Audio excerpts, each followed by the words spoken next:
બનવા પ્રભુને પ્યારો એના ગાજે બનવા પ્રભુને પ્યારો ગીત એના ગાજે કરવાને કામ એના દોડી દોડી જાજે કરવાને કામ એના દોડી દોડી જાજે સીધી શક્તિ છે તુજને જીવન સજાવવા દીધી શક્તિ છે તુજને જીવન સજાવવા ગીતાના ગીતે જીવન વીણા બજાવવા ગીતાના ગીતે જીવન વીણા બજાવવા ભૂલી ભેદો માનવમાં તલ્લીન તો તાજે ભૂલી ભેદો માનવમાં તલ્લીન તું થાજે કરવાને કામ એના દોડી દોડી જાજે કરવાને કામ એના દોડી દોડી જાજે અહંકાર છોડી માનવ સંગે તું જાજે અહંકાર છોડી માનવ સંગે તું જાજે જીવન સંદેશો લઈને દેવદૂત તાજે જીવન સંદેશો લઈને દેવદૂત થાજે તારા પણ ગમતી ઉર્વી અંબર પણ ડોલે તારા પડ ગમથી ઉર્વી અંબર પણ ડોલે કરવાને કામ એના દોડી દોડી જાજે કરવાને કામ એના દોડી દોડી જાજે ઉસળે અસ્મિતા એવો અભિમાન્યો થાજે ઉસળે અસ્મિતા એવો અભિમાન્યુ તાજે હુકમત હરીને વિશ્વે ભૂલી ન જાજે હકુમત હારીની વિશે ભૂલી ન જાજે ચંદન થઈને તું એના કામે ઘસાજે ચંદન થઈને તું એના કામે ઘસાજે કરવાને કામ એના દોડી દોડી જાજે કરવાને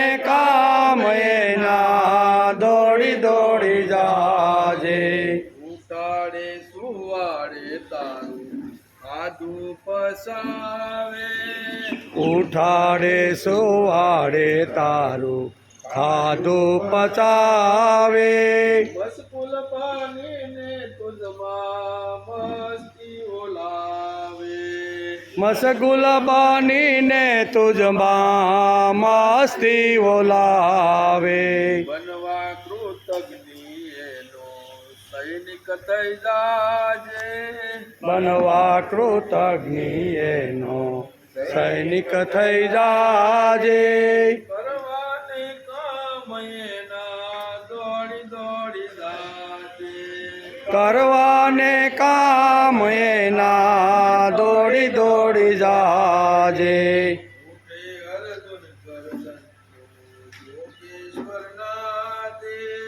ઉઠે અર્જુન ગર્જન તો યોગેશ્વર નાદે ઉઠે અર્જુન દાદા જગાડે જગને ગીતા સંવાદે દાદા જગાડે જગને ગીતા સંવાદે પાંડુરંગ પ્રેમને તું ઉર લઈ જાજે પાંડુરંગ પ્રેમને તું ઉર લઈ જાજે કરવાને કામ એના દોડી દોડી જાજે કરવાને કામ એના દોડી દોડી જાજે બનવા પ્રભુને પ્યારો ગીત એના ગાજે બનવા પ્રભુને પ્યારો ગીત ન ગાજે કરવાને કામ એના દોડી દોડી જાજે કરવાને કામ એના દોડી દોડી જાજે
તપસ્વીભ્યોધિકો યોગી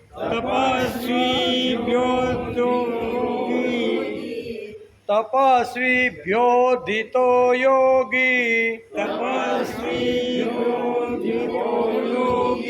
જ્ઞાનીભ્યોપી મતોધિક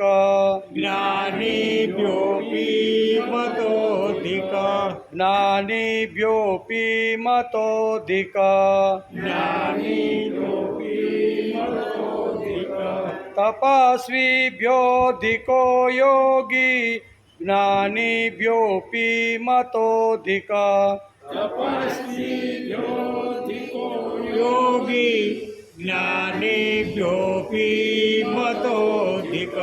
કર્મીભ્ય સ્વાધિકો યોગી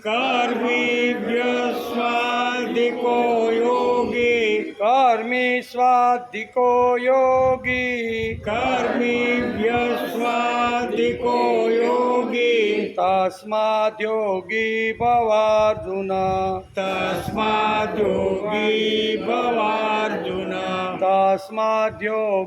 ભવાર્જુન તસ્માદ્ યોગી ભવાર્જુન કર્મીભ્ય સ્વાધિકો યોગી તસ્માદ્ યોગી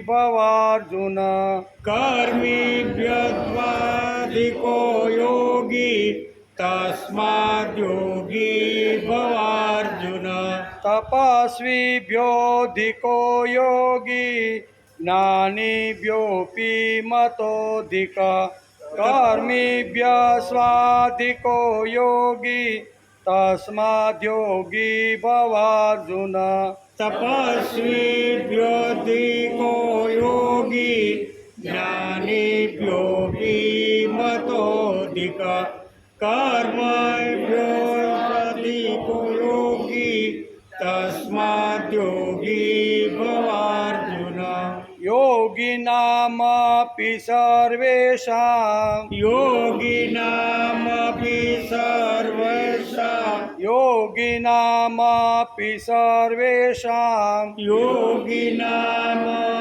સર્વેષાં મદ્ગતેનાંતરાત્મના મદ્ગતેનાંતરાત્મના મદ્ગતેનાંતરાત્મના મદ્ગતેનાંતરાત્મના યોગિનામપિ સર્વેષાં મદ્ગતેનાંતરાત્મના યોગિનામપિ સર્વેષાં મદ્ગતેનાંતરાત્મના શ્રદ્ધાવાન ભજતે યો મામ શ્રદ્ધાવાન ભજેત યોમાસ શ્રદ્ધાવાન ભજતે યો મામ શ્રદ્ધાવાન ભજતે યોમાસ સમે યુક્ત તમો મત સમે યુક્તો તમો મત સમે યુક્ત તમો મત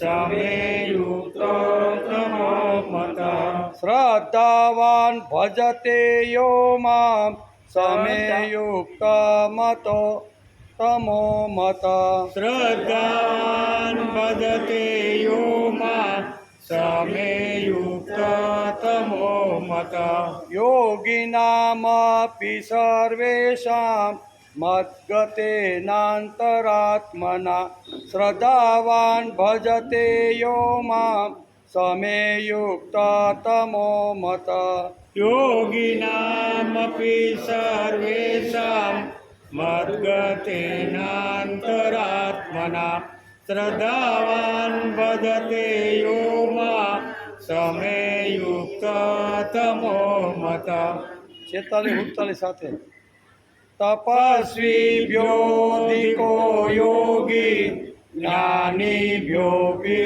મતોધિક કર્મેભ્યસ્વાધિકો યોગી તસ્માદ્યોગી ભવાર્જુન યોગિનામપિ સર્વેષાં મદ્ગતેનાંતરાત્મના શ્રદ્ધાવાન ભજતે યો મામ સમે યુક્ત તમો મત સમે યુક્ત તમો મત હરિ ઓમ.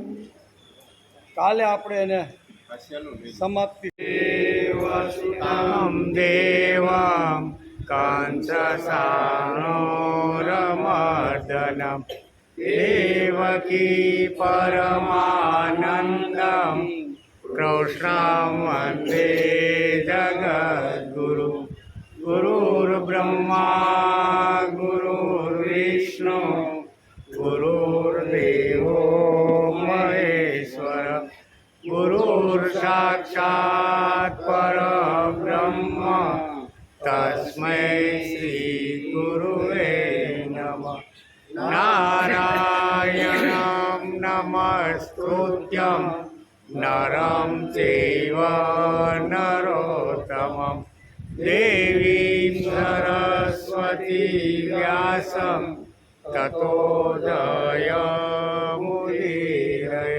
તતો જયમુદીરયે.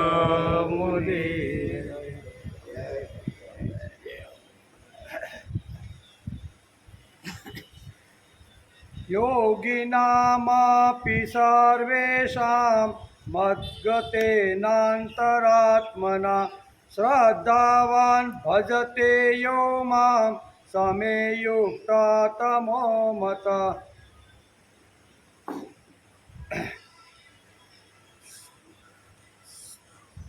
સર્વવામ યોગિનમ અધિશ સઘળા યોગીઓમાં પણ જે શ્રદ્ધાવાન ભજતે અનંતરાત્મા મામ શ્રદ્ધાવાન ભક્ત મારામાં જોડાયેલા મનથી મને ભજતે સ મેં મત યુક્તતમ એટલે નિરંતર ભજે છે તે યોગી મારા મત પ્રમાણે સૌથી શ્રેષ્ઠ છે એમ ભગવાન આ શ્લોકમાં કહે છે. આજે શ્રીમદ ભગવદ્ ગીતા ચિંતન શરૂ થયું એનો 336મો દિવસ. ગઈકાલે આપણે શ્રીમદ ભગવદ્ ગીતાના 6થા અધ્યાયના 46મા શ્લોકને આપણે નમસ્કાર કર્યા. એમાં કઈ વાત હતી તો ભગવાન અહીં કહે છે કે યોગી તસ્માદ યોગી ભવાર્જુન, જે કર્મયોગી છે, જે જ્ઞાન યોગી છે અને જે તપસ્વી છે, એ ત્રણ કરતાં અહીંયા તસ્માદ યોગી ભવાર્જુન, એ ત્રણ કરતાં જે આવી રીતનો યોગી છે ને એ યોગી શ્રેષ્ઠ છે. તેથી સકામ ભાવવાળા તપસ્વીઓ કરતાં પણ યોગી શ્રેષ્ઠ છે, જ્ઞાનીઓથી પણ યોગી શ્રેષ્ઠ છે અને કર્મ કરનારાઓથી પણ યોગી શ્રેષ્ઠ છે. આ 4 જણાને વત્તા ભગવાન 5 જણાનો આખું એક સ્નેહ સંમેલન આ 46મા શ્લોકમાં યોજાયું હતું. એની અંદર બધા ચર્ચા કરે છે.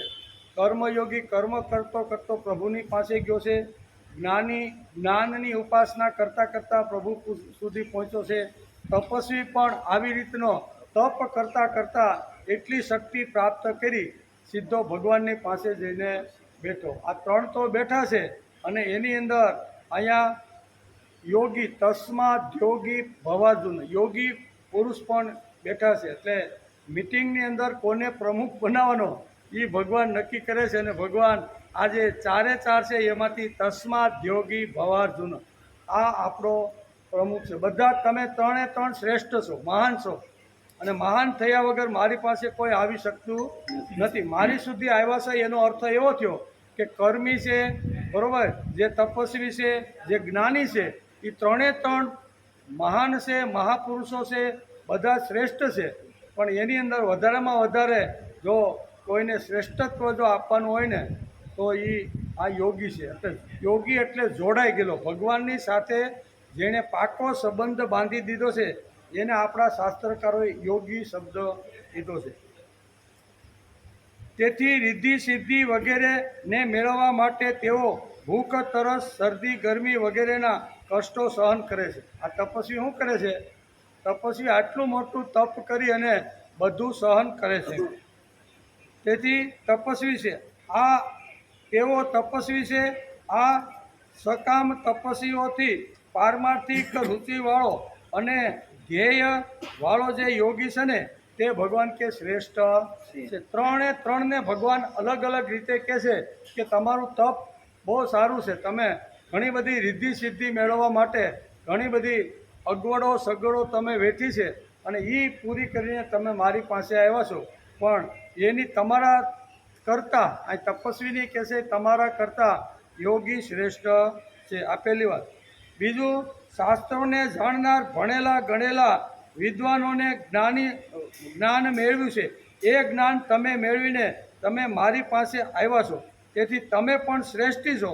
પણ જે યોગી છે એ તો મારો આત્મા છે. જ્ઞાની પણ શ્રેષ્ઠ, કર્મયોગી પણ શ્રેષ્ઠ અને તપસ્વી પણ શ્રેષ્ઠ. 3 તમે મહાન છો, પવિત્ર છો, સ્વસ્થ છો અને સારામાં સારું કર્તવ્ય કરીને તમે 3 આવ્યા છો. પણ તમારા કરતાં વધારે જો કોઈ પદવી આપવાની હોય 4માંથી તો હું જે યોગી બન્યો છે એને મારો શ્રેષ્ઠ ભક્ત ગણું છું. અને અનેક પરંતુ જેનો ઉદ્દેશ્ય સાંસારિક ભોગ અને ઐશ્વર્ય છે એવા શબ્દ જ્ઞાનીઓથી પણ યોગીને શ્રેષ્ઠ માનવામાં આવે છે. આ શ્લોકમાં રાજ્ય મળી જાય, આ લોકમાં રાજ્ય મળી જાય, ધન સંપત્તિ, એશ આરામ, ભોગ વગેરે મળી જાય, તે કામનાથી જે કર્મ કરીને આવ્યો છે તે પણ શ્રેષ્ઠ છે, પણ તે યોગી કરતાં શ્રેષ્ઠ નથી. તસ્માદ યોગી ભવાર્જુન. આમ ગઈકાલે આપણે આ બધી વાતોને સમજવાનો આપણી બુદ્ધિ એટલે કે સકામ ભાવે યજ્ઞ, દાન, પુણ્ય, તીર્થ વગેરે શાસ્ત્રીય કર્મો કરે છે તેનાથી પણ યોગી શ્રેષ્ઠ. આ બધા જે કર્મકાંડાત્મક જે લોકો છે એના કરતાં પણ યોગી શ્રેષ્ઠ છે. જે સંસારથી વિમુખ થઈને પરમાત્માની સન્મુખ થઈ ગયો છે તે જ વાસ્તવમાં યોગી કહેવામાં આવે છે. યોગી કોણ છે? તો કે સંસારથી વિમુખ થઈ ગયો. કેવો? સંસારથી વિમુખ થઈ અને પરમાત્મા તરફ જેનું મુખ ગયું છે ને આને યોગી કહેવામાં આવે છે.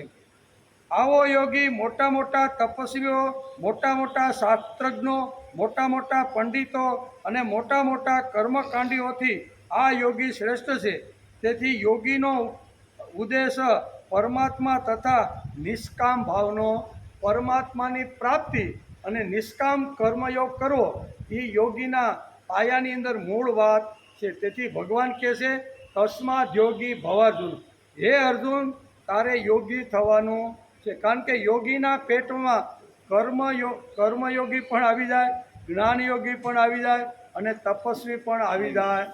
આ શું કહેવાય, આ જે યોગીના પેટની અંદર આ બધી વાતો આવી જાય.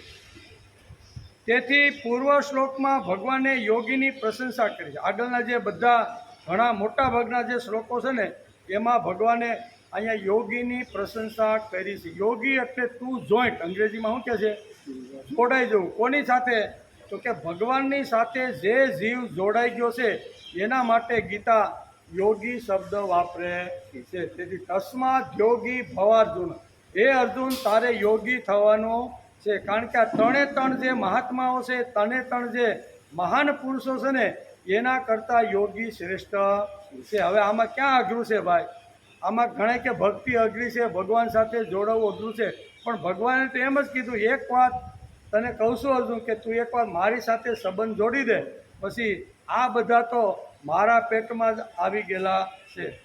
પરંતુ કર્મયોગી, જ્ઞાનયોગી અને ધ્યાનયોગી, ભક્તિયોગી વગેરેમાંથી કયા યોગી થવું જોઈએ એની સ્પષ્ટ આજ્ઞા ભગવાને આપી નથી. એવી 46મા શ્લોકની અંદર ભગવાને એવી આજ્ઞા અર્જુનને ન આપી કે તું આ યોગી થા, એવી આજ્ઞા આપી એવી એક પણ.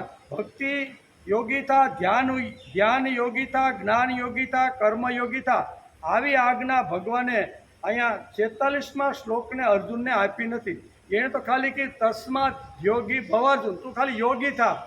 પણ કેવો યોગી થવાનું એ ભગવાને કાંઈ અર્જુનને આજ્ઞા આપી નહીં. એ કે એટલે કે પરંતુ કર્મયોગી, જ્ઞાનયોગી, ધ્યાનયોગી, ભક્તિયોગી વગેરેમાંથી કયો યોગી થવું જોઈએ એવી સ્પષ્ટ આજ્ઞા ભગવાને 46મા શ્લોકમાં અર્જુનને આપી નથી.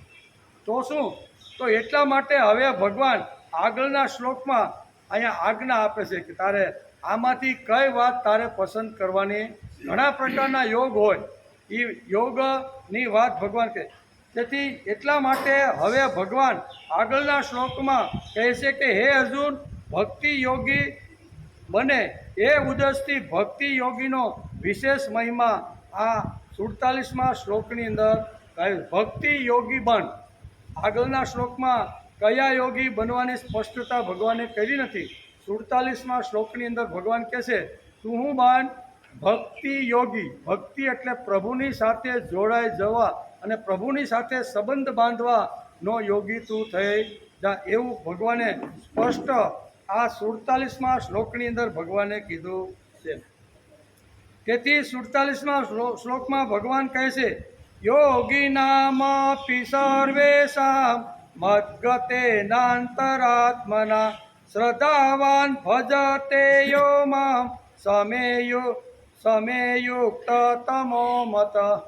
ભગવાને સ્પષ્ટતા આ શ્લોકની અંદર કરી દીધી છે કે તારે ભક્તિ યોગી બનવાનું છે. બધા જ યોગ શ્રેષ્ઠ છે. જ્ઞાન યોગ શ્રેષ્ઠ, કર્મયોગ શ્રેષ્ઠ છે, ધ્યાન યોગ શ્રેષ્ઠ છે, બધા યોગ શ્રેષ્ઠ છે. પણ હવે તારે ભક્તિ યોગી તારે બનવાનું છે, એવું ભગવાને આ શ્લોકમાં કીધું. સઘળા યોગીઓમાં પણ જે શ્રદ્ધાવાન યોગી મારામાં જોડાયેલા અંતરાત્માથી મને નિરંતર ભજે છે તે યોગી મને સૌથી શ્રેષ્ઠ અને મને સૌથી પ્રિય. આવું ભગવાને આ 47મા શ્લોકની અંદર અર્જુને કીધું. તેથી ભગવાન આ શ્લોકમાં ખાસ અર્જુનને કહે છે કે તું ભક્તિ યોગી થાવ.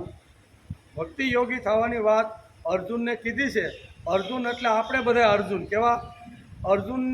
અર્જુન તો માત્ર નિમિત્ત બન્યો છે. અર્જુનને ધ્યાનમાં રાખીને ભગવાને આખી માનવ જાતને આ સંદેશો આપ્યો છે. 6ઠ્ઠા અધ્યાયનો આ છેલ્લો શ્લોક છે. કેવો? 6ઠ્ઠા અધ્યાયનો આ છેલ્લો શ્લોક છે. એટલે કે છઠ્ઠા અધ્યાયનો આ છેલ્લો શ્લોક છે.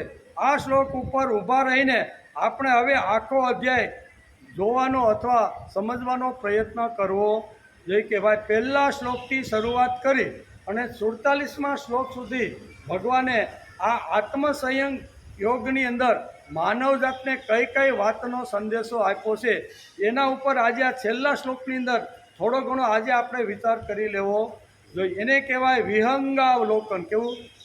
બધું ન કહેવાય પણ શબ્દની અંદર થોડી થોડી જે એક એક શ્લોકમાં કે આ બધી આવતી હોય એની અંદર વિહંગાવલોકન કરવાનું કે ભાઈ પહેલા અધ્યાય આ છઠ્ઠા અધ્યાયના પહેલા શ્લોકમાંથી આપણે ક્યાંથી શરૂઆત કરી અને વચ્ચેના જે કાંઈ અર્જુન અને ભગવાનનો જે કાંઈ સંવાદ આવ્યો એ સંવાદને સમજતા સમજતા આપણે 47મા શ્લોક સુધી છેલ્લા શ્લોક સુધી આજે આપણે પહોંચ્યા છીએ.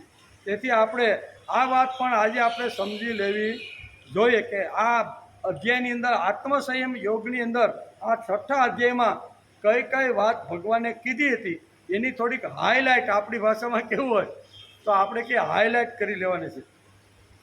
તેથી આ છઠ્ઠા અધ્યાયમાં શું જોવા મળે છે તો કે કર્મયોગી સાચો સંન્યાસી અને યોગી છે. પહેલી વાત આ જોવા મળે છે.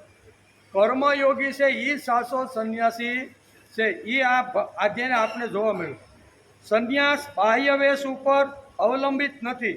આમ ગીતાકાનું આત્મસંયમ યોગના છઠ્ઠા અધ્યાયમાં આ વિહંગાવલોકન કરતા ભગવાન અર્જુનને કહેશે કે હે અર્જુન, સંન્યાસ બાહ્ય વેશ ઉપર અવલંબિત નથી.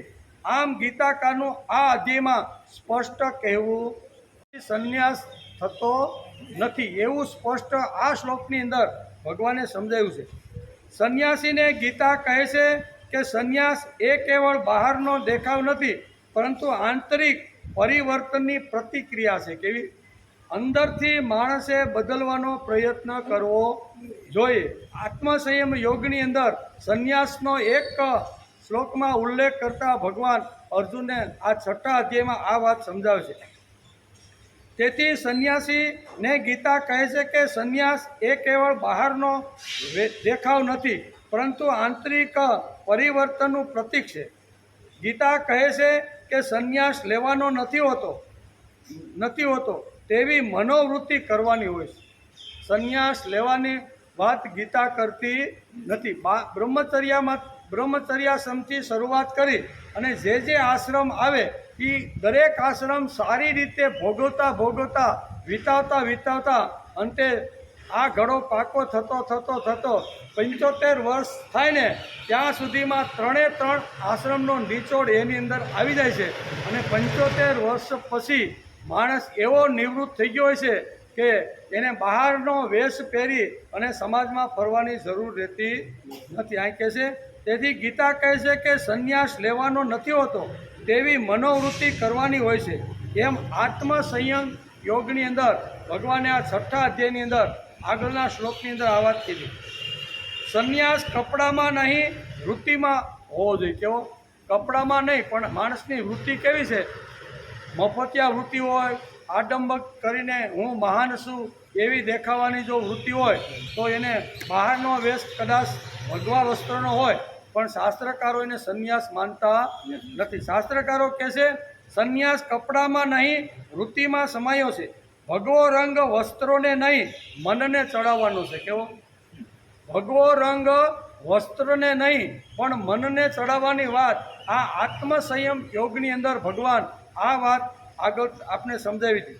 તેથી ભગવો રંગ વસ્ત્રોને નહીં મનને ચડાવવો જોઈએ.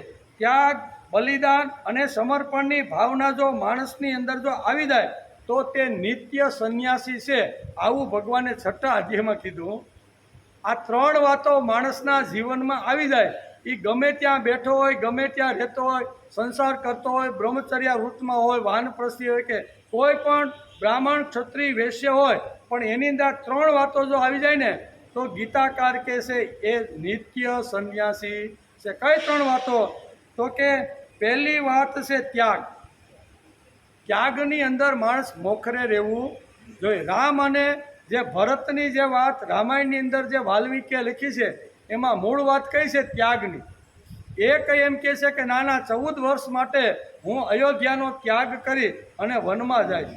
ત્યારે બીજો ભાઈ એમ કહે છે કે ના, હું આ અયોધ્યા ઉપર શાસન કરવાનો નથી. આ અયોધ્યા તમારી છે, બરાબર. બાપાએ કદાચ તમને આવેશમાં આપીને 14 વર્ષ વનમાં મોકલી આપ્યા હોય તો એ બાપાની ઘણીવાર ભૂલ પણ હોય, એમ વૃદ્ધાવસ્થામાં ઘણીવાર આવી રીતનું નિર્ણયો હારા ન હોય, પણ આ રાજ્ય તો તમારું છે. બધું છોડવા માટે જે તૈયાર થાય ને ભાઈના માટે, બરાબર, અને નંદીગ્રામમાં આવીને 14 વર્ષ વિતાવવાના વિચાર તો કરો.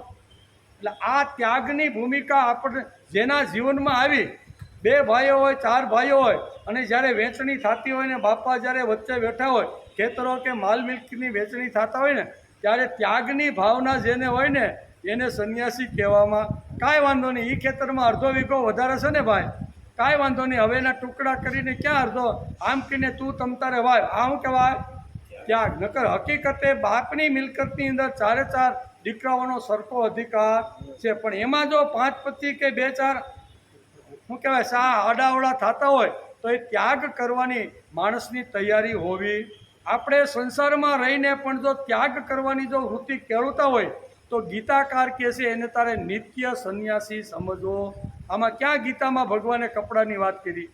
ભગવા વસ્ત્રની વાત ભગવાન કરતા જે ત્યાગ હોય, સમર્પણ હોય, એ કહે છે ને ત્યાગ હોય, સમર્પણ હોય, સમર્પણની જેનામાં ભાવના છે ને તેને જ અહીં કહે છે કે સંન્યાસી છે. સંન્યાસી કપડામાં નહીં વૃત્તિમાં સમાયો છે. ભગવો રંગ વસ્ત્રોને નહીં મનને લગાડવો જોઈએ. ત્યાગ, બલિદાન અને સમર્પણની ભાવના જેની અંદર આવી ગઈ છે તેને માણસે નિત્ય સંન્યાસી સમજવો. ત્યાગની ભાવના, બલિદાનની ભાવના અને સમર્પણની ભાવના, 3 વાતો જેની અંદર આવી ગઈ છે એને તારે નિત્ય સંન્યાસી સમજવો. એમ શ્રીમદ ભગવદ્ ગીતાના આ 6થા આત્મસંયમ યોગની અંદર ભગવાને આ વાતો આપને સમજાવી છે. કામ્યાનામ કર્મણા ન્યાસમ સંન્યાસમ કવયો વિદુ. ભગવાને બહુ સરસ સંન્યાસની વ્યાખ્યા ઘણા શ્લોકની અંદર ભગવાને આપી છે. આ શ્લોકમાં પણ કહે છે કામ્યાનામ કર્મણા ન્યાસમ સંન્યાસમ કવયો વિદુ. આમાં ભગવાને સ્પષ્ટ કહ્યું છે કામ્ય કર્મોને પ્રભુ ચરણે ધરી દેવા એ જ સાચો સંન્યાસી. કામ્ય કર્મો જે છે ને એને પ્રભુના ચરણમાં ધરી દેવા એને સાચો સંન્યાસી છે, એમ ગીતા કહે છે. કામ્ય કર્મ એટલે કામનાથી જે કરેલા કર્મો હોય એમાં જો સફળતા મળી હોય તો ભગવાનના ચરણે ધરી દેવાનો પ્રયત્ન કરો. કર્મ છોડવાનું નથી. કર્મ ફેંકીને ભગવા પહેરીને ઘર છોડીને બહાર જવાની વાત કરતા નથી. ભગવાન કે કામ્ય કર્મનો ત્યાગ કરી અને એ કર્મ પ્રભુના ચરણે ધરી દો, આ ખરો સંન્યાસી છે, એમ આ ગીતાકાર કહે છે. તેથી સંન્યાસ બાહ્ય વેશ પર અવલંબિત નથી. આમ ગીતાકારનું સ્પષ્ટ આ આત્મસંયમ યોગની અંદર વિહંગાવલોકન કરતા આપણને આ વાત સમજાય છે. યતિ પ્રાહુ યોગમ તં વિધિ પાંડવ નય સંન્યસ્ત સંકલ્પે યોગી ભવતિ કચ્છન. આ 6થા અધ્યાયના બીજા શ્લોકમાં ભગવાને બહુ સ્પષ્ટતા કરી છે. અત્યારે આપણે શું કરીએ છીએ તો કે 1 થી 47 શ્લોકની અંદર આપણે અભ્યાસ કર્યો તો એમાં કઈ કઈ વાતો આવી એ થોડી વાતો લઈ અને આખા અધ્યાયની અંદર ભગવાન શું કહેવા માગે છે એનો વિચાર આજે આપણે કરવાનો છે. તેથી અહીંયા 6થા અધ્યાયના બીજા શ્લોકની અંદર ભગવાને બહુ સ્પષ્ટતા આ સંન્યાસની કરેલી છે કે હે પાંડવ, જેને સંન્યાસ કહે છે એને તું યોગ જાણો. જેને સંન્યાસ કહે છે તેને તું યોગ જાણ. કેમ કે સંકલ્પનો ત્યાગ કરનાર કોઈ પણ માણસ યોગી નથી હોતો. સંકલ્પનો ત્યાગ કર્યા વગર કોઈ પણ માણસ યોગી હોતો નથી. જેણે સંકલ્પ છોડ્યા નહીં તે ભગવા વસ્ત્રો પહેરે તેથી કાંઈ સંન્યાસી થઈ જતો. જેણે કાંઈ સંકલ્પ જ કર્યો નથી અને જ્યાં ખાવાનું મળે ત્યાં ધામા નાખીને બેઠો જ રહે એને શાસ્ત્રકારોએ સંન્યાસી કીધો. સંકલ્પની વાત અહીં ભગવાન કહે છે કે હું ઘર શા માટે છોડું છું કે મારે પ્રભુની પ્રાપ્તિ કરવાની છે. મારું જીવન પવિત્ર બનાવવાનું છે. પવિત્ર બનાવતા જ્ઞાનની ઉપાસના કરતાં ભક્તિ અને કર્મયોગ કરતાં અંતે મારે પ્રભુના ચરણની અંદર જવાનો. આ સંકલ્પ કરી અને ઘર છોડી અને સમાજમાં જો ફરતો હોય સ્થિર થવાની વાત ભગવાન કરતા સારું નાના આ બાપજીની ઘેરે તો બહુ મોટો બંગલો છે, 2-4 નોકરો છે, ખાવા પીવાના રસોઈ માટે અલગ આપી દીધું છે, અહીં નાખો ધામા અઠવાડિયાના.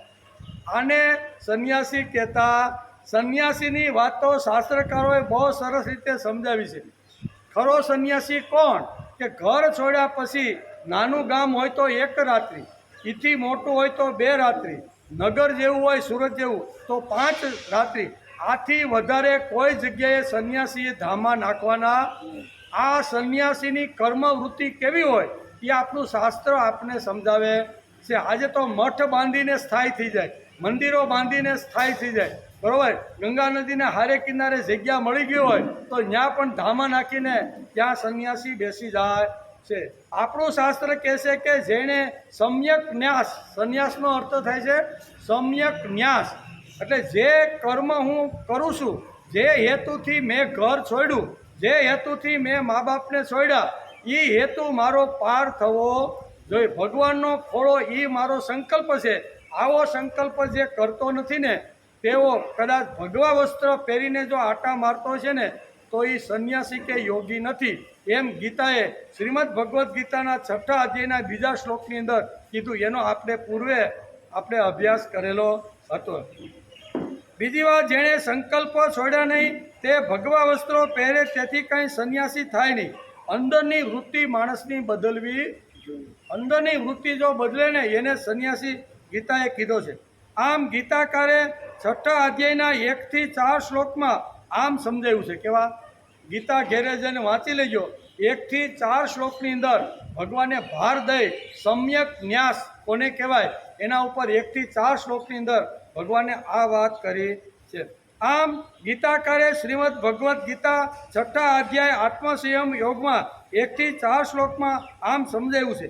તેથી જ કર્મયોગી સાચો સંન્યાસી હોય છે. કેવો? કર્મયોગી છે, જે કર્મ કરતો રહેલો છે એ જ ખરો અને સાચો યોગી હોય એમ અહીં 1 થી 4 શ્લોકની અંદર ભગવાને સમજાવી દીધું છે. બીજા હવે પ્રશ્ન એ થાય કે માણસ પૂર્વ કર્મથી બંધાયેલો હોય તો તેને ઈચ્છા સ્વાતંત્ર્ય ક્યાંથી હોય? આપણે એમ કહીએ ભાઈ કર્મ લઈને બધા આવ્યા છે, હવે કર્મ લઈને આવ્યા હોય તો પછી આ ઈચ્છા સ્વાતંત્ર્ય ક્યાંથી થાય? એક તો કે ભાઈ કર્મ આવ્યું છે એ પ્રમાણે માણસ ભોગવતો રહેલો છે. એ પ્રશ્ન સહજ રીતે જીવને થાય. અને ઈચ્છા સ્વાતંત્ર્ય તથા આત્મ સ્વાતંત્ર્ય જો ન હોય તો કર્મથી બંધાયેલો તે માણસ પાસેથી કોઈ કૃતિની અપેક્ષા એ યોગ્ય ન ગણાય. પછી આપણે એના પાસેથી અપેક્ષા રાખી આવો થા, પણ એ કર્મ પૂર્વજન્મનું કર્મ લઈને આવ્યો છે અને એ કર્મ પ્રમાણે અત્યારે આ બધું ભોગતો રહેલો છે. તો આપણને પાછો એ પ્રશ્ન થાય છે કે ઈચ્છા સ્વાતંત્ર્ય તથા આત્મ સ્વાતંત્ર્ય જો ન હોય તો કર્મથી બંધાયેલો તે માણસ પાસેથી કોઈ કૃતિની અપેક્ષા રાખી શકાય? કારણ કે કર્મ લઈને આવ્યો છે ને એ પ્રમાણે કૃતિ કરતો રહેલો છે. આ પ્રશ્ન ઊભો થાય. કેમ કે તેને કયા રસ્તે જવું અને શું થવું એ પૂર્વ કર્મ નિશ્ચિત કરશે. તે શંકાનો જવાબ ભગવાન 5 થી 10 શ્લોકની અંદર આપે. આવો અર્જુનને પણ મનની અંદર શંકા ઊભી થઈ હતી કે માણસ તો પૂર્વજન્મનું કર્મ લઈને જન્મે છે અને એ પ્રમાણે અહીંયા શું કહેવાય જીવન ભોગવતો રહેલો છે. તો એમાં આ 2 વાતો પછી કેમ કરવાની? એનો જે સંશય થયો હતો, એનો જે પ્રશ્ન હતો અર્જુનનો, એ પ્રશ્નનો જવાબ ભગવાન અહીંયા 5 થી 10 શ્લોકમાં આત્મસંયમ યોગના 5 થી 10 શ્લોકની અંદર ભગવાન આ અર્જુનના પ્રશ્નનો જવાબ આપે છે કે ઉદરે નાત્માનામ વસાદય આત્મેવ આત્મરુ બંધુ આત્મેવ આત્મરીપુ નાસ્તમ. આમ કરીને ભગવાન અર્જુનના સંશયને છેદવાનું કામ કર્યું છે કે માણસ પોતે જ પોતાનો ઉદ્ધાર કરી શકે છે. ભલે પૂર્વજન્મનું કર્મ લઈને આવ્યો હોય પણ એ કર્મ તો એ ભોગવતો રહેલો છે, પણ આવતા જન્મમાં જો એનો ઉદ્ધાર કરવાનો હોય ને તો ઉદરે નાત્માનામ વસાદે. માણસે આવી રીતનું સાત્વિક કર્મ કરવાની શરૂઆત કરી દેવી. ઉદરે નાત્માનામ વસાદે આત્મેવ આત્મવે રહેતું આત્મેવ આત્મા બંધુ. આત્મા જ આત્માનો બંધુ છે, આત્મા જ આત્માનો શત્રુ છે. માટે હે અર્જુન, તને જે જીવન મળ્યું છે એ જીવનને પવિત્ર કરી અને તારો ઉદ્ધાર કરવાનો તારે પોતે જ પ્રયત્ન કરવાનો છે.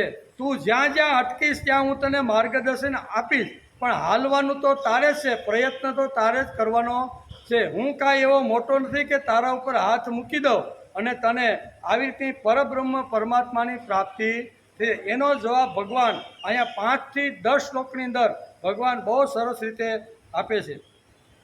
આમ ભગવાને આમ ઉદ્ધાર માટે પ્રેરણા અને ભગવત પ્રાપ્તિ અલકે પુરુષોના લક્ષણો સમજાવ્યા. ભગવત પ્રાપ્તિ કોને થાય અને એના લક્ષણો, ભગવત પ્રતિ જે જીવ જતો રહેલો છે એના લક્ષણો કેવા હોય, એ શ્રીમદ ભગવદ્ ગીતાના 5 થી 10 શ્લોકની અંદર ભગવાને સમજાવ્યા છે. આમ ભગવાને આત્મ ઉદ્ધાર માટે પ્રેરણા અને ભગવત પ્રાપ્તિ પુરુષોના લક્ષણો કેવા હોય છે તે ભગવાને 5 થી 10 શ્લોકની અંદર સમજાવ્યા છે. ત્યાર પછી આત્મસંયમ અને બુદ્ધિના આત્મનિષ્ઠાનું ગીતાએ 6થા અધ્યાયમાં પણ આ વર્ણન કરેલું છે. આત્મસંયમ એટલે યોગનો, આ યોગનું નામ શું છે અધ્યાયનું? આત્મસંયમ યોગ. એટલે આત્માની વાત ભગવાને બહુ વિશેષ રીતે અર્જુનને સમજાવવાનો પ્રયત્ન કર્યો છે. આત્મસંયમિત જીવ અને આત્મનિષ્ઠ માણસ કેવી રીતનો રહેશે તેનું વર્ણન ભગવાને આ અધ્યાયની અંદર કરેલું છે. જીતાત્મન પ્રશાંત તસ્ય, જ્યાંથી ભગવાને આ શ્લોકની અંદર અહીંયા જે સારામાં સારો જે જીવ છે તે એટલે કે સંયમિત જીવ છે અને આત્મનિષ્ઠ જે જીવ છે એના માટે ભગવાને જીતાત્મા પ્રસન્નતાસ્ય, ત્યાંથી ભગવાને આ શ્લોકમાં શરૂઆત કરી છે. તેથી શરૂઆત કરી ભગવાન પ્રાપ્તિ એટલે કે ભગવત પ્રાપ્તિ પુરુષના લક્ષણો આ અધ્યાયમાં ભગવાને કહ્યા છે કે ભગવત પ્રાપ્તિ કરવા માટે નીકળેલો જે જીવ છે એના લક્ષણો કેવા હોય, એ આ અહીંયા કહે છે જીતાત્મા પ્રસન્નતાત્મા. એ શ્લોકથી શરૂઆત કરી અને ઘણા બધા લક્ષણો ભગવાને આ અધ્યાયમાં સમજાવ્યા છે.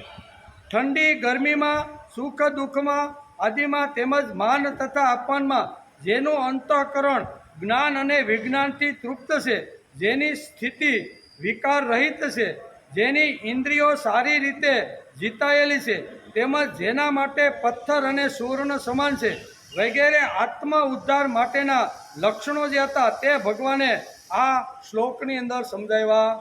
આ બધું જ આત્મસંયમ યોગની અંદર આપણે આગળ જોયું અને એ જ વાત ભગવાન અહીંયા ફરીથી આ અધ્યાયની સમાપ્તિની અંદર આ અધ્યાયમાં કઈ કઈ વાતો આવી હતી એનો આપણે થોડોક શું કહેવાય ઉડતી નજરે જોવાનો પ્રયત્ન કરી છે કે ભાઈ આગળ આપણે અહીંયા 2 મહિના પહેલાં જે કંઈ વાંચ્યું હતું એમાં કેટલું આ શું કહેવાય નારિયેળનું અંદરનું જે કાચલું હોય ને એટલી ખોપરીમાં કેટલું રહ્યું છે અને કેટલું જતું રહ્યું છે, બરાબર ને, એનો વિચાર આપણે આજે કરી લેવાનો છે.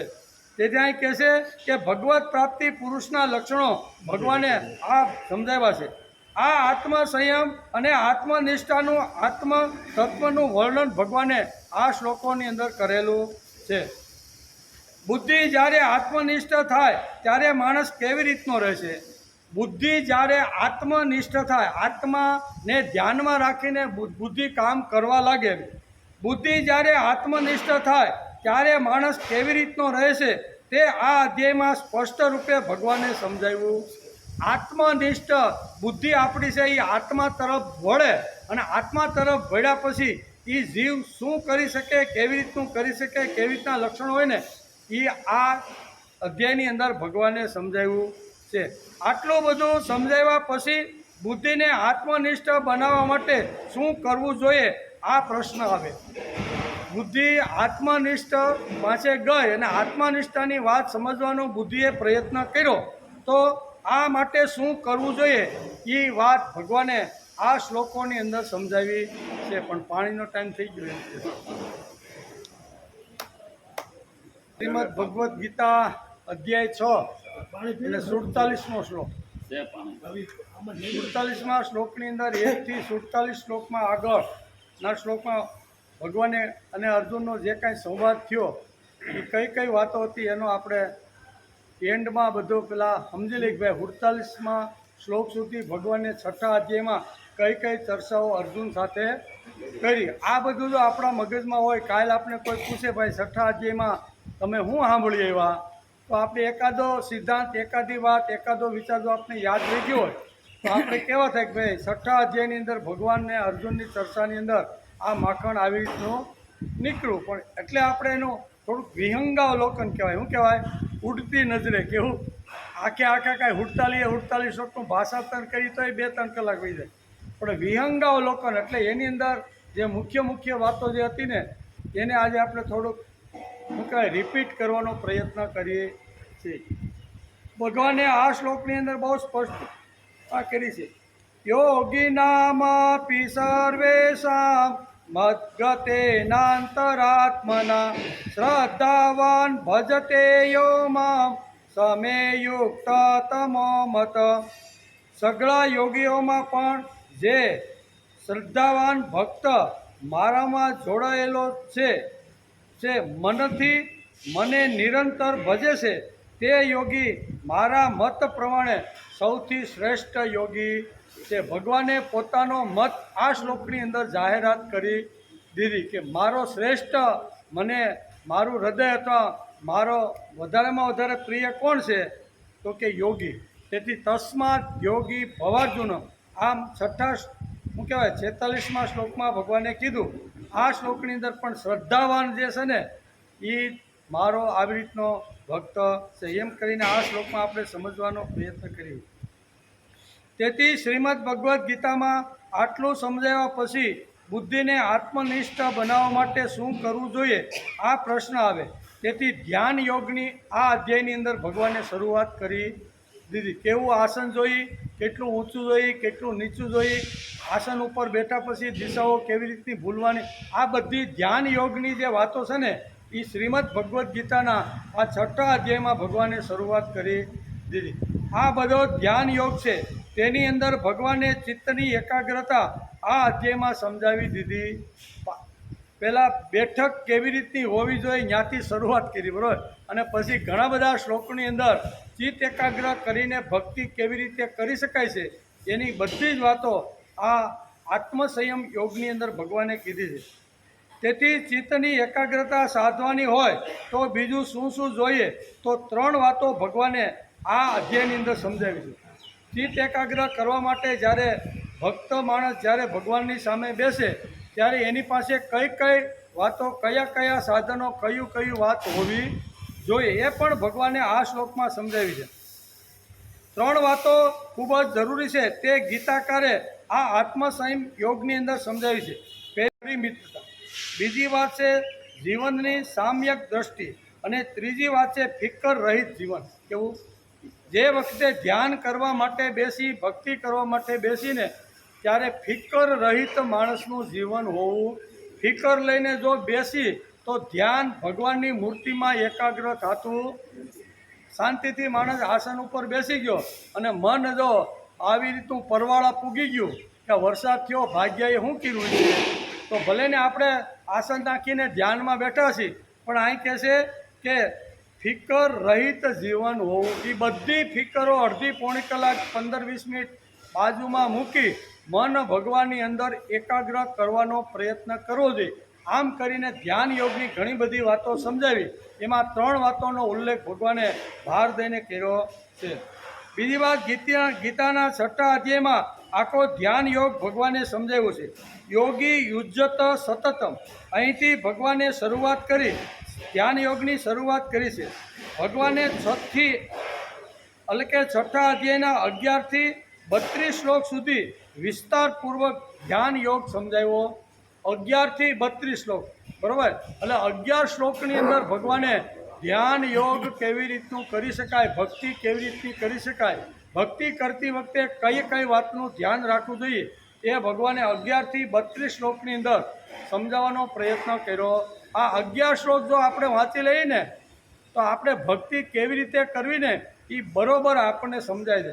તેથી ધ્યાન યોગની અંદર ભગવાને આ શ્લોકોની અંદર સરસ મજાની ભક્તિનો મહત્ત્વ અને ભક્તિ કેવી રીતે કરી શકાય તે સમજાવવાનો પ્રયત્ન કર્યો છે.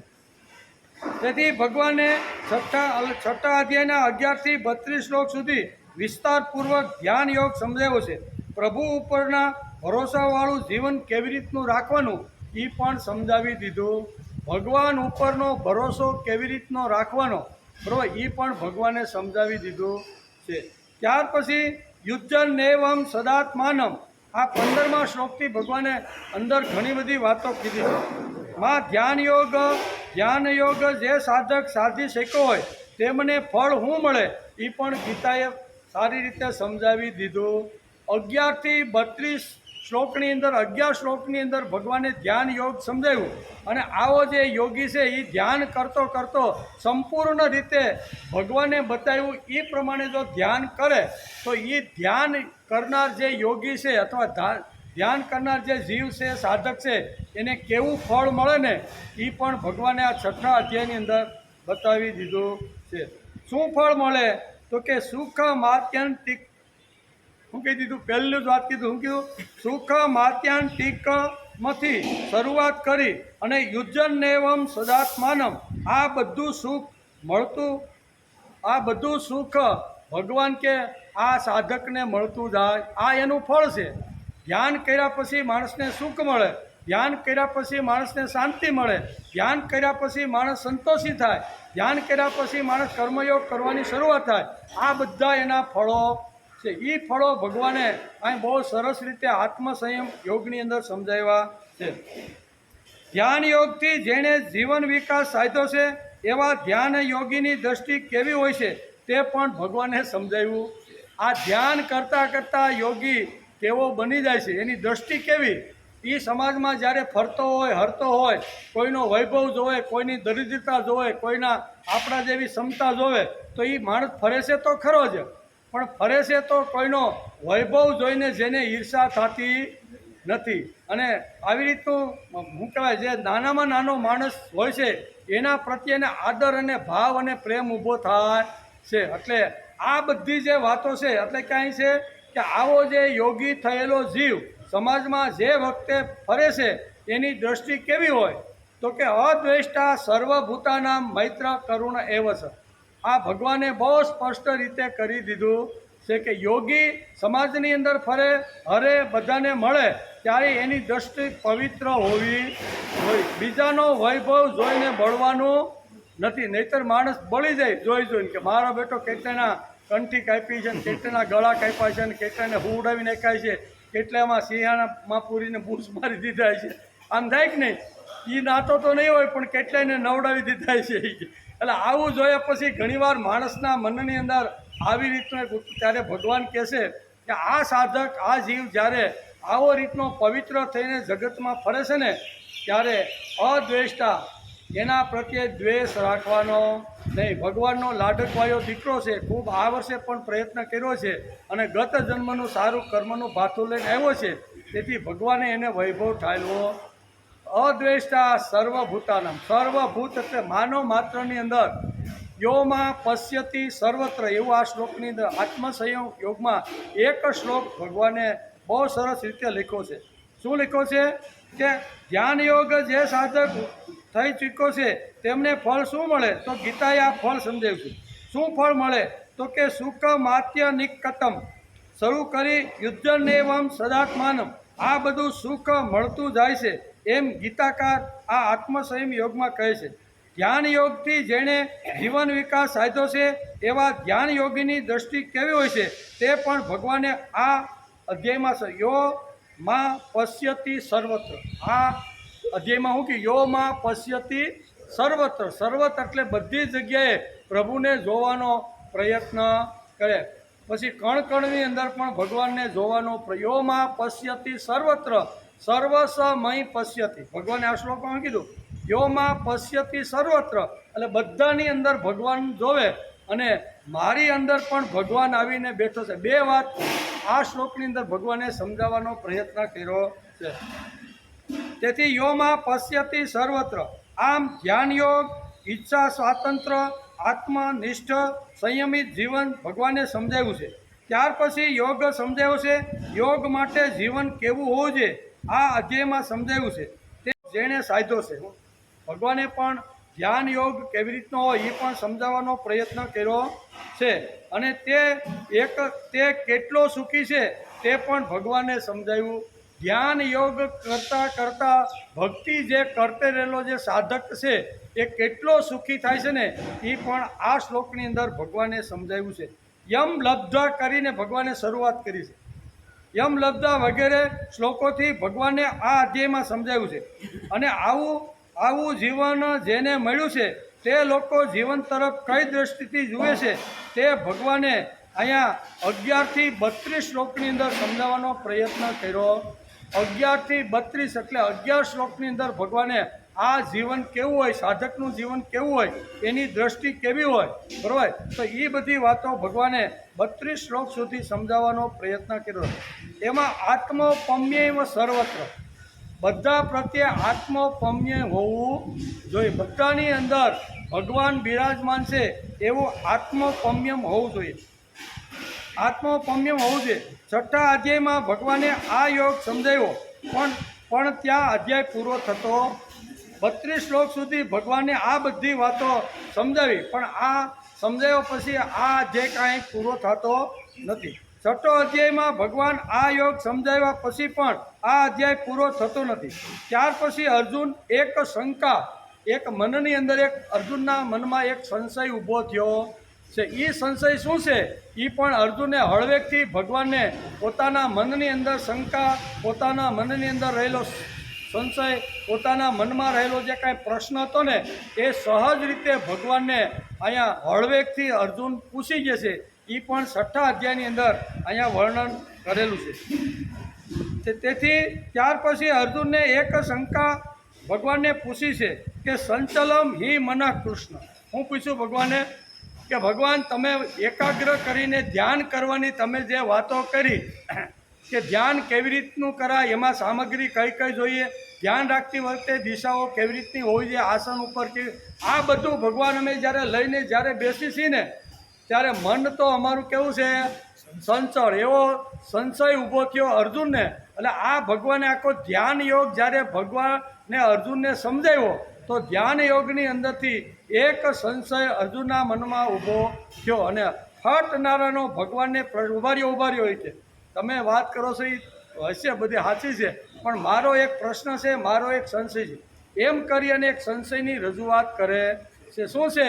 સંચલમ હિ મન કૃષ્ણ પ્રમાથિમ બલમ દઢવત, કે ને કે તસ્યાહમ નિગ્રહમ વાયો, એટલે કે વાયો શું દુષ્કૃમ, વાયુ હોય ને વાયુને પકડીને સંગ્રહિત કરવું એ જેમ દુષ્કર એટલે કે કઠણ છે ને, એવી રીતે મન પણ સંચળ છે કે એને પણ આવી રીતનું બાંધી શકાતું. સંચલમ મનહિ કૃષ્ણ પ્રમાથી બલમ દઢ, એટલે મનની ઉપર અર્જુને આરોપ મૂક્યો છે. ઘણીવાર આપણે કોઈના ઉપર આરોપ મૂકી જ નહીં, કાં તો આવો આમ છે એમ ભગવાને અહીંયા અર્જુને કોના ઉપર આરોપ મૂક્યો? મન ઉપર. ભગવાને કહે છે કે હું ભગવાન મન ઉપર આરોપ મૂકું છું. કે ભગવાન કેમ, અર્જુન કહે છે ભગવાન મન કેવું છે? તો કે પહેલું છે સંચલ. કેવું? સંચલમ હિ મન કૃષ્ણ. પછી બીજું કીધું પ્રમાથી એટલે કેવું છે? તોફાન કરવાવાળું. એટલું તોફાની છે દીવો અગરબત્તી કરું અને ભગવાનની સામે જ્યારે ધ્યાન લગાડું ને ત્યારે મન એટલું તોફાની છે ને એ મંડે ગોંડલ જવા અને મરચાના ભાવ હું આવ્યા છે ને ઘેરે ખેતીમાં વરસાદ પડ્યો જવા માંડે કે નહીં. ભગવાન આ બધું કરું, દીવો કરું, અગરબત્તી કરું, આસન પાથરું, બેસું કરું, પણ મન એટલું બધું તોફાની છે ને એ તોફાની છે, પ્રમાદી છે. ચાર આરોપો ક્યાં મૂક્યા? એક તો સંચળ, બીજું તોફાની, બીજું દ્રઢ મનવાળું, કેવું દ્રઢ છે અને બળવાન છે. આ 4 આરોપો અર્જુને મન ઉપર મૂકેલા છે. કે આવા 4 આરોપ એની ઉપર આવી રીતના અર્જુને મૂક્યા અને એનો જવાબ પણ ભગવાન બહુ સારી રીતે, કારણ કે આપણે વિહંગાલોકન કરવાનું છે, એના ઉપર ઊભા રહેવું ને તો પાછું બધું રહી જાય. તેથી કહે છે કે કેમ કે હે કૃષ્ણ, મન ઘણું સંચળ, મન ઘણું તોફાની સ્વભાવનું છે. કેવું? તોફાની સ્વભાવનું છે, અત્યંત દ્રઢ છે અને બળવાન છે. આ 4 આરોપ અર્જુને ભગવાન ઉપર મૂકીને કીધું કે મન ઉપર ભગવાનનું આરોપ મૂકવું શું? એમ કે એટલે કે આમ 4 આરોપ અર્જુન ભગવાન એટલે કે મન ઉપર મૂકે છે. કેમ કે હે કૃષ્ણ, મન ઘણું સંચળ, મન ઘણું તોફાની સ્વભાવનું, અત્યંત દ્રઢ અને બળવાન છે. આથી તેમને વશમાં કરવાનું હું વાયુની જેમ ખૂબ જ દુષ્કર માનું. વાયુને જેમ પકડી શકાતો નથી. પકડી શકાય અને પકડાતો હોય તો આટલા તોફાન થાય છે બધા, એ બધા અટકી જાય કે નહીં, પણ અટકતા, કારણ કે વાયુને કોઈ સંગ્રહી શક્યું. એવો વંટોળિયો આવે, એવો વંટોળિયો, ગાડી હોય ને 4 વ્હીલ, એને પણ આકાશમાં ઉડાડે. કે આટલી તાકાત વાયુની અંદર છે, એને કોઈ સંગ્રહ કરી શકતું. આ મનની તાકાતની વાત, અહીંયા મનની જે સંચલતાની વાત છે, એ મન ઉપર 4 આરોપ લગાડી અને અર્જુન ભગવાનને પોતાનો સંશય, પોતાની શંકા રજૂ કરે છે. આથી એમને વશમાં લેવું ખૂબ જ મુશ્કેલ છે. આમ અર્જુને અહીંયા 33 થી 36 શ્લોક સુધી મનના નિગ્રહનો વિષય ઊભો કર્યો. અર્જુને શું કર્યું છે? 36 શ્લોક સુધી મનનો જે કાંઈ નિગ્રહ ન કરી શકાય એવા ઘણા બધા દ્રષ્ટાંતો આપીને અર્જુને અહીંયા ભગવાનને પોતાનો સંશય, પોતાનો જે કાંઈ પ્રશ્ન હતો, પોતાને જે કાંઈ મૂંઝવણ હતી ને, એ ભગવાનની સામે અર્જુને આ અધ્યાયની અંદર રજૂઆત કરી છે. ભગવાને તરત જ જવાબ આપી દીધો. રાહ જોયા. અર્જુને જેવો 2 શ્લોકમાં પ્રશ્ન પૂછ્યો, સંચલમ હિ મન કૃષ્ણ પ્રમાથી દઢવ્રતમ, આમ કરીને જ્યારે અર્જુન પૂછે છે ત્યારે ભગવાન કહે છે, શું કહે છે? ભગવાને તરત જ જવાબ આપ્યો કે હે મહાબાહો, નિસંદેશ હું તારી વાત સાથે સહમત છું. નિસંદેશ મને એટલે કે મન એ સંચળ છે, તેમજ મુશ્કેલથી પણ વશ કરવું બહુ કઠણ, હું પણ ખૂબ જ સારી રીતે સમજું છું. પણ હે અર્જુન, 2 વાત એવી છે કે જેનાથી મનને કંટ્રોલ કરી શકાય, અભ્યાસ અને વૈરાગ્ય વૃત્તિ. આ ભગવાન એને સમજાવે છે, બરાબર? એટલે કે આ 2 વાતો છે. પહેલાં વૈરાગ્ય, અભ્યાસ અને ભગવાન ઉપરના અનુરાગ, એટલે કે વિરાગ, વિશેષ આસક્તિથી માણસ મન ઉપર વિજય અને મન ઉપર કાબૂ મેળવી શકે. ભગવાન કહે છે તારી વાત બરાબર છે, મન આવી રીતનું વાયુને જેમ કંટ્રોલ કરવો એમ મનને કંટ્રોલ કરવો ખૂબ અઘરો છે, પણ આ વાતોથી મનને કંટ્રોલ કરી શકાય છે, મનને બાંધી શકાય છે. માણસ વિકસિત થઈ શકે છે, શ્રેષ્ઠ થઈ શકે છે. મન એટલે કે મન સંચલ નહીં પણ ચલ છે. કેવું? ભગવાન કહે છે મન, તું એમ કે સંચલ છે, અને હું કહું છું મન કેવું છે? ચલ છે. કેવું? ચલ છે, એટલે એને કંટ્રોલમાં કરી શકાય. માણસ જો અભ્યાસ અને વૈરાગ્ય વૃત્તિ અને ભગવાન ઉપરનો જો આત્યંતિક પ્રેમ હોય ને, તો ગમે તેવું મન જે હોય ને, એ મનને અહીંયા કંટ્રોલ કરી શકાય છે.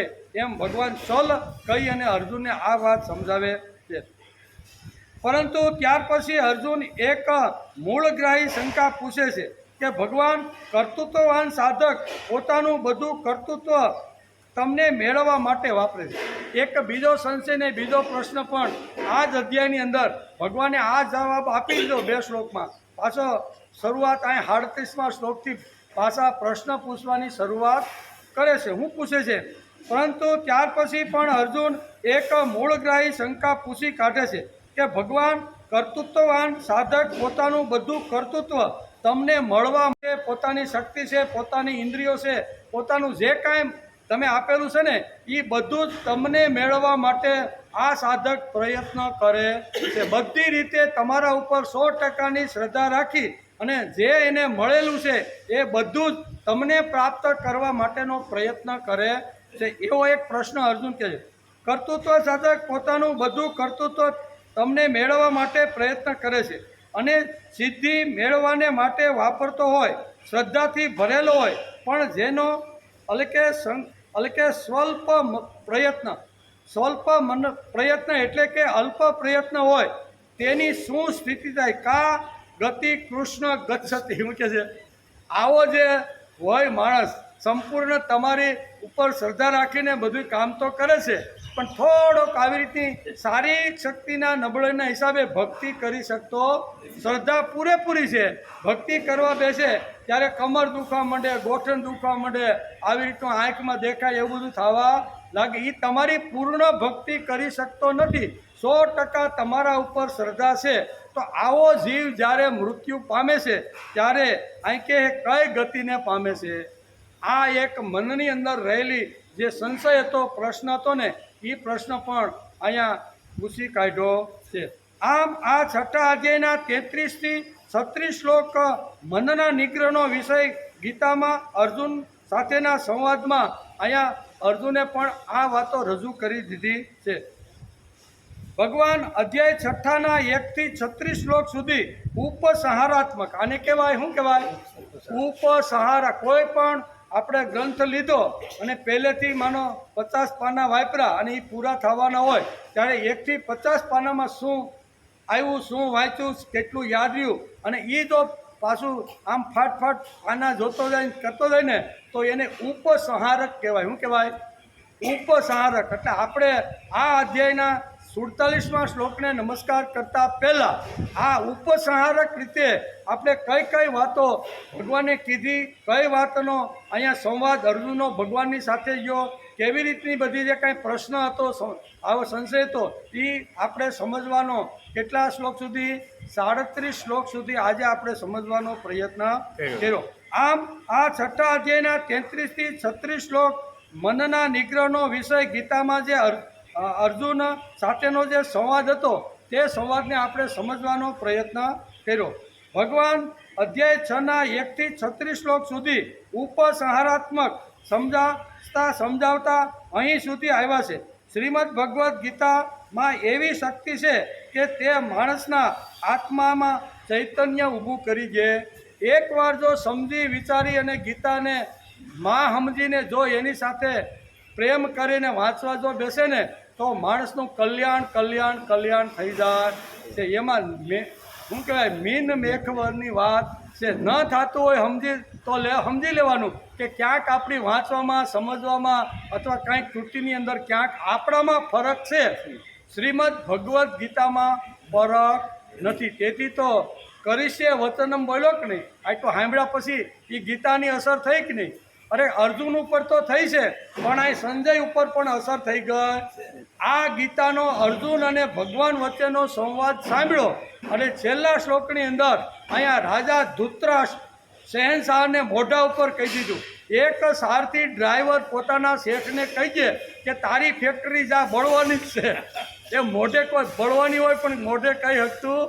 આ તોફાની લોકો તારી ફેક્ટરીની જ્યારે તોફાન થાય ને ત્યારે હળગાવા વગર આવું મોઢે કોઈ શેઠને ડ્રાઈવર કહી શકે નહીં. પણ અહીંયા આ ડ્રાઈવર જે છે ને સંજય ડ્રાઈવર છે અને અહીંયા ધૃતરાષ્ટ્ર શહેનશાહ છે.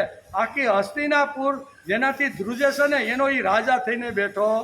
આવા શહેનશાહ રાજાને કહી દે છે કે યત્ર યોગેશ્વર કૃષ્ણ યત્ર પાર્થો ધનુધર તત્ર શ્રી વિજયો ભૂતિ ધ્રુવા નીતિ મતિ. આ મારો મત છે. હે આંધળા, આ મારો મત છે. તારા છોકરા બધા મરવાના છે. કારણ યત્ર યોગેશ્વર કૃષ્ણ, જ્યાં જ્યાં ભગવાન યોગેશ્વર કૃષ્ણ છે, જ્યાં ધનુર્ધારી અર્જુન છે, જેના પક્ષમાં નીતિ છે, જેના પક્ષની અંદર આવી રીતની સહાનુભૂતિવાળા ભગવાન ઊભા છે, એ જ પક્ષનો હંમેશા વિજય થવાનો. એનો અર્થ તારા બધા દીકરા મરવાના. આ શું થયું? આ સંવાદ કુરુક્ષેત્રના મેદાનની અંદર ભગવાન અને અર્જુન વચ્ચેનો જે સંવાદ હતો અહીંયા લાઈવ હસ્તિનાપુરમાં બેઠા ટીવીની અંદર જોઈ અને સંજય આ બધી વાતો કરે છે. આ જોયેલું ખાલી જો એના જીવન ઉપર જો કરતું હોય તો આપણે ખરા દિલથી જો ગીતાને વાંચીએ, એને સમજીએ તો અહીં કહેશે શું થાય છે કે ગીતામાં એવી શક્તિ છે કે તે માણસના આત્મામાં ચૈતન્ય ઊભું કરી દે. શું કે ચૈતન્ય ઊભું કરી, જેમ સંજયની અંદર ચૈતન્ય ઊભું કર્યું. કરીશે વચનન કરીને અર્જુન જે ચૈતન્યહીન થઈ ગયો હતો એ ચૈતન્યમાં ઊભો થઈને ગાંડી હાથમાં પકડવા. આ ચૈતન્ય આ ગીતાની તાકાત છે. એવી ગીતાનો અભ્યાસ આપણે અહીંયા ઘણા સમયથી કરતા રહેલા છે. એટલે કે ગીતામાં એવી શક્તિ છે કે તે માણસના આત્મામાં ચૈતન્ય ઊભું કરે છે. ભગવાનને માનવું એમાં કોઈ વિકાસ નથી. ભગવાનને તો બધાય માને છે.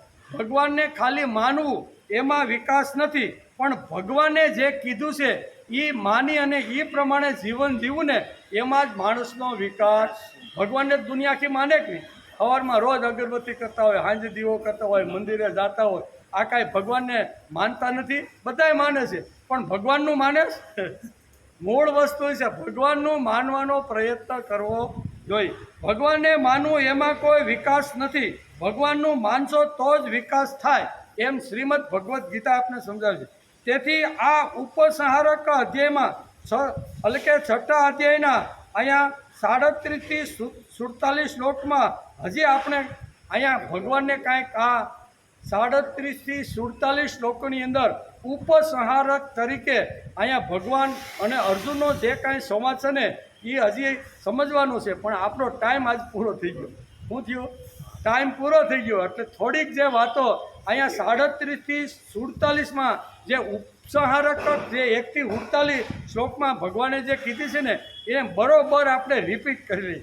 કાલ સવારે કહે કે ભાઈ તમારો અધ્યાય પૂરો થયો છતો, તો કે હા, તો કે એમાં શું હતું? તો કાલે એ કાંઈ ખબર નથી, કાંઈક તો હતું. એટલે આ જો થોડું યાદ રહી ગયું હોય એકાદી વાત, તો આપણે કેવા થાય કે આત્મસંયમ યોગની અંદર ભગવાને આટલી વાતો કરી છે.